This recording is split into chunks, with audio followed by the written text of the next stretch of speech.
Is the creator always the showrunner? And if not, what happens if the showrunner and the creator can't see eye to eye about the vision of the show?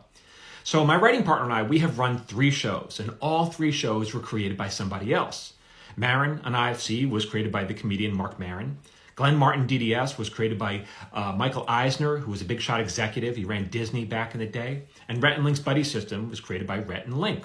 All 3 shows, those people didn't have the expertise required to be a showrunner. It requires a lot of knowledge that you accumulate over the years. So they interviewed showrunners. And during the interview, I'm of the belief that if someone has the ability to hire you, they also have the ability to fire you. So during the interview, we made it very clear. We said, look, our job is to help you realize your creative vision because it's your show. And if we ever have a major disagreement of something, we would defer to you because it's your show. Other showrunners might feel differently, but guess what? They didn't get the job. I know how to get a job, right? That's how you do it.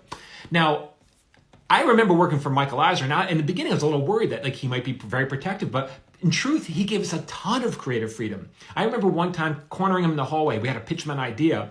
The show was animated, and we wanted to do an episode where the boy runs away to join a circus, and he winds up getting his head shoved up an elephant's ass. Now, I was a little worried that he might find that somewhat distasteful. To his great credit, he loved the idea, and after that, the gloves were off. It was like, okay, now we're going overboard here. But there were maybe 2 or 3 times in the run of the show where he had a very strong feeling about the creative direction of the show. And we deferred to him, and that was fair because he was the boss. On Rhett and Link's Buddy System, I love those guys. I'd work for them again in a heartbeat. The great, terrific guys.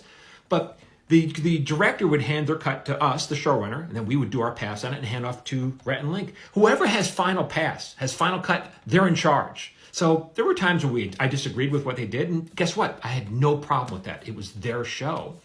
I think some young writers, they post here, they're like, listen, I have an idea for a show, but I don't want to compromise my creative vision.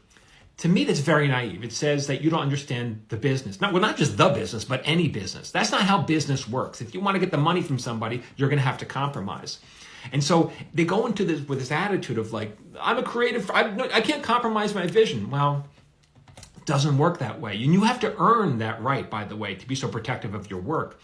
Instead of going into something with the eyes of a master, go in with the eyes of a student. You know why? Because everyone loves students. That's why students get discounts on stuff. Go in with a student. Anyway, for more tips, get on my free newsletter. You can sign up over here at Michael Jamin Writer.